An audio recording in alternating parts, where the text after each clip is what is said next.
दोस्तों प्रणाम। आज पूरे संसार की सबसे बड़ी समस्या मैं आपसे पूछता हूँ कौन सी है? आपके दिमाग में निश्चित रूप से एक ही नाम आएगा, वह है एयर पोल्यूशन का। और एयर पोल्यूशन अपने समाज के अंदर, देश के अंदर और पूरे संसार के अंदर इस कदर तेजी से बढ़ रहा है कि लोगों को सांस लेने में बहुत ज़्यादा दिक्कत आ रही है। आपने भी देखा होगा, दिल्ली में एडवाइजरी भी जारी हुई है कि आप अपने घर से अनावश्यक रूप से बाहर ना निकलें। आप घर के अंदर ही रहें और यदि ज़्यादा अच्छा होगा कि आप दिल्ली से बाहर चले जाएँ। और ये समस्या का समाधान नहीं है। हमको इस समस्या के समाधान के लिए मैं इतना कहूँगा कि हमको पहले इस समस्या को देखना चाहिए कि हो क्यों रही है। ये बात का विषय है। मैं आज आपसे कहता हूँ कि जिन लोगों को अस्थमैटिक प्रॉब्लम बहुत तेज़ी से बढ़ रही है या जिनको अस्थमैटिक प्रॉब्लम नहीं है, उनको भी सांस लेने में दिक्कत आ रही है। खांसी, जुकाम, नज़ला इत्यादि बहुत तेज़ी से सता रहा है और सांस लेने में उनको दिक्कत आ रही है, जिसके कारण अस्थमैटिक प्रॉब्लम बढ़ रही है या बीपी की समस्या तेज़ी से बढ़ रही है, पाचन तंत्र डिस्टर्ब हो रहा है, नाना प्रकार की बीमारियां उनको तेज़ी से बढ़ रही है। और सांस लेने के लिए मैं इतना ही कहूँगा, बतलाए हैं श्वास के सम्यक 5 प्रकार। अस्थमा के मुख्यतः 5 प्रकार का अस्थमा है।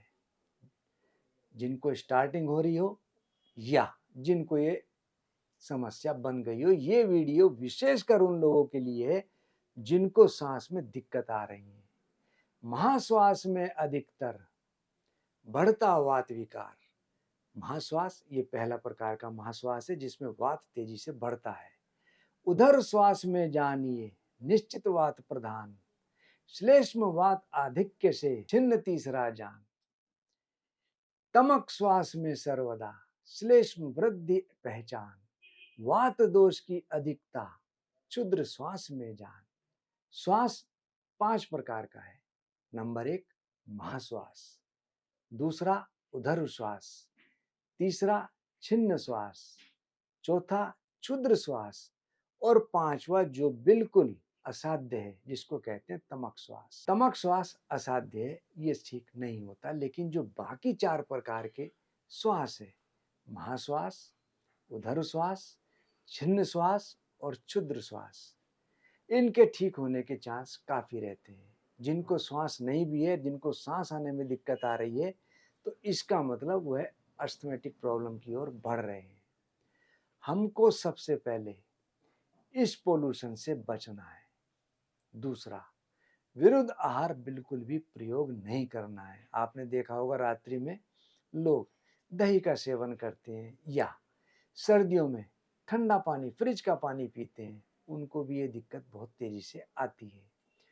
जो लोग बहुत ज़्यादा स्मोकर हों, उनको तो ये समस्या सताती है, लेकिन जो लोग स्मोकर के साथ में रहते हैं, उनको भी जाने अनजाने स्मोकर का धुआं हमारे शरीर के अंदर जाता है, इस प्रकार की दिक्कत होती है। तो हमको सबसे पहले उस कारण का निवारण करना चाहिए जिस कारण से हमको सांस लेने में दिक्कत आ रही है। इसका एक सबसे अच्छा इलाज है मास्क। हमको मास्क नियमित रूप से धारण करना चाहिए। दूसरा, स्टीम। हमको स्टीम रात्रि सोने से पहले नियमित रूप से लेनी चाहिए, जिससे हमारा नाक से लेकर के लंग्स तक रिपेयरिंग हो जाए। और मैं आज आपसे कहूँगा, मार्केट में स्टीमर आते हैं। अब एक नई थ्योरी आ रही है कि प्लास्टिक के अंदर हमको गरम खाना नहीं रखना चाहिए, उबालना भी नहीं चाहिए, गरम नहीं करना चाहिए। और मार्केट में जो स्टीमर आते हैं, आप देख रहे होंगे, सब प्लास्टिक के बने होते हैं। तो मैं इतना कहूँगा कि प्लास्टिक वाले स्टीमर आप बिल्कुल इस्तेमाल ना करें। आप स्टील का भिगोना ले लें, उसमें पानी भर लें, उसको खूब गर्म कर लें। जब ये उबलने लग जाए, उसको उतार लें और उसमें 5 ड्रॉप्स पंच तुलसी की डाल करके आप भाप लें।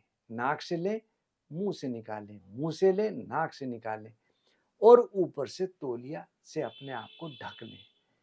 और जब हम अपना भाप ले लें, 5 मिनट पश्चात उसी तौलिए से अपने मुंह को लपेट लें और 5 मिनट बाद उसको मुंह खोलेंगे, तो हम ये महसूस करेंगे कि हमारे शरीर के अंदर ऊर्जा का संचार होता है, लंग्स तेजी से काम करते हैं। मैं इतना कहूँगा कि प्लास्टिक वाले स्टीमर हमको इस्तेमाल नहीं करने चाहिए, क्योंकि प्लास्टिक में जब पानी बहुत गर्म होता है, उबलता है, तो प्लास्टिक के अंश भी हमारे शरीर में जाते हैं। तो हमको इस बात का विशेष ध्यान रखना है। दोस्तों, अब सर्दियों का मौसम आ रहा है और गुड़ हमको नियमित रूप से सेवन करना चाहिए। कभी हमको खांसी जुकाम हो, सांस लेने की दिक्कत हो रही हो, तो ऐसे लोगों के लिए एक बहुत अक्सर प्रयोग बता रहा हूं। रस पाकज इक हेम सह, रत्ती तीन कपूर, मात्रा दो एक दिवस में, होता आमे दूर। यदि हमको खांसी हो, जुकाम हो, सांस लेने की दिक्कत हो रही हो, या जिन लोगों को अस्थमेटिक प्रॉब्लम हो, उनको अस्थमे का अटैक आ रहा हो, सांस लेने की दिक्कत हो रही हो, ऐसे लोग रस पाकज यानी कि गुड़, एक हेम यानी कि एक माशा गुड़, रत्ती तीन कपूर, तीन रत्ती यानी कि 375 मिलीग्राम, आधी ग्राम से कम, खाने का कपूर, पूजा का कपूर, देसी कपूर, हम आयुर्वेद में भी इसको बहुत यूज करते हैं, आयुर्वेदिक दवाइयों में डलता है। और जिनको ऑक्सीजन कम हो जाए, या ऐसे पहाड़ पे जो लोग जाएं जिनको ऑक्सीजन की दिक्कत आ रही हो, कपूर यदि वैसे ही सूंघते रहे तो उनको लाभ मिलता है। तो इस प्रयोग में एक माशा गुड़ और 3 रत्ती कपूर हम दिन में 2 बार मिलाकर सेवन करते रहें, तो हमको सांस लेने की जो दिक्कत है उसमें बहुत लाभ मिलता है। दूसरा, आयुर्वेद की एक बहुत ही अच्छी दवा है श्वास काश चिंतामणि। ये गोल्ड प्रिपरेशन है। मैं सभी को कहता हूँ किसी अच्छी प्रमाणिक फार्मेसी से ही लें, और यदि ये बिल्कुल ठीक तरीके से बनी है तो अस्थमेटिक प्रॉब्लम जिनको बहुत ज़्यादा हो, जुकाम हो, सांस लेने की दिक्कत आ रही हो, ऐसे लोगों के लिए भी ये दवा बहुत अच्छी है। और श्वास काश चिंतामणि के लिए कहा है, श्वास काश चिंतामणि रस दो रत्ती है श्रेष्ठ, दधि बहु सीपज सह, मिलता लाभ यथेष्ट। सीपज भस्म यानी कि मुक्ता शुक्ति, शुक्ति की भस्म, दधिभव यानी कि मक्खन। यदि हम मक्खन और सीपज यानी कि मुक्ता शुक्ति की भस्म 2 रत्ती और श्वास का चिंतामणि 1 से 2 रत्ती तक हम मिला करके दिन में 1 से 2 बार सेवन करें, तो कितना भी भयंकर अस्थमे का वेग आ रहा हो उसमें तो लाभ मिलता ही है। जिन लोगों की लंग्स की दिक्कत आ रही है, आईएलडी की दिक्कत है, सांस लेने में दिक्कत आ रही है, ऐसे लोगों के लिए ये प्रयोग बहुत अच्छा है। तीसरा, जो कोई भी इसको कर सकता है, बहुत ज्यादा सस्ता है, इक तोला मकरंद रस, वर रस माशा एक, तीव्र श्वास के कोप में यह औषध अतिनेक। यानी कि 1 तोला मकरंद रस यानी कि 1 तोला शहद, 10 ग्राम के लगभग, एक बड़ी चम्मच शहद, वर रस माशा एक, माशा एक यानी कि 1 ग्राम के लगभग अदरक का रस, इन दोनों को मिला करके यदि हमको सांस लेने में दिक्कत आ रही है, अस्थमेटिक प्रॉब्लम है, या कैसी भी हमको लंग्स की दिक्कत है, मिला करके हम दिन में 2 बार सेवन करें तो हमको तुरंत लाभ मिलता है। किसी को बहुत ज़्यादा अस्थमेटिक प्रॉब्लम है तो ये प्रयोग तत्कालिक लाभ के लिए तो है, क्षणिक लाभ के लिए है, लेकिन उसको अपने डॉक्टर से या वैद्य से जरूर मिलना चाहिए। अपना औषध कर्म जो उसका चल रहा हो उसको जरूर करवाना चाहिए। दोस्तों, मेरे पास इस प्रकार के पेशेंट अक्सर आते हैं। बड़े बड़े शहरों से भी आते हैं, छोटे छोटे शहरों से भी आते हैं, क्योंकि ये समस्या पूरे देश में अब फैल गई। और इसी की कड़ी में एक सज्जन मेरे पास आए थे, मैंने उनका ट्रीटमेंट किया, उनको बहुत लाभ मिला। दोस्तों प्रणाम। एक कहावत है कि दमा दम के साथ जाता है, लेकिन आयुर्वेद इस थ्योरी को फेल करता है। हमारे पास ऐसे बहुत पेशेंट आते हैं जिनको बहुत ज़्यादा दमे की शिकायत हो, और बहुत ज़्यादा सांस फूलता हो, बलगम निकल ना पाता हो, और बहुत ज़्यादा एंटीबायोटिक या मॉडर्न साइंस की दवाई लेने के बाद भी उनको फ़ायदा नहीं होता। आज इस मिथ्या को दूर करने के लिए मैं आज आपको एक सज्जन से मिलवा रहा हूं और बता रहा हूं कि उन्होंने मेरे से ट्रीटमेंट लिया, उनको पहले अस्थमैटिक प्रॉब्लम बहुत ज़्यादा थी, बलगम निकल नहीं पाता था, चलने में बहुत ज़्यादा अपने आप को अक्षम महसूस करते थे और कुछ दिन के ट्रीटमेंट से ही उनको बहुत ज़्यादा लाभ मिला और मैं ये चाहूँगा कि वो खुद अपनी वाणी से आपको बताएँ। मैंने जो है दे अपने बीमारी के बारे में 2 साल तक कई दवाई खाई। मुझे क्षमा क एक नए पैसे की फ़ायदा नहीं पड़ी और यहाँ दीपक डॉक्टर साहब की दवाई मैंने 2-3 महीना पहले ली, मुझे बहुत आराम है। मुझे इतना आराम है कि ₹1 हमारे नहीं आराम है। दोस्तों, एक पौधा है अड़ूसा, जिसको कहते हैं बासा। जंगलों में बहुतायत में है, सड़क के किनारे भी खड़ा रहता है, सिर्फ पहचान की बात है, काला बासा। और इसकी चटनी का नाम है वासावले।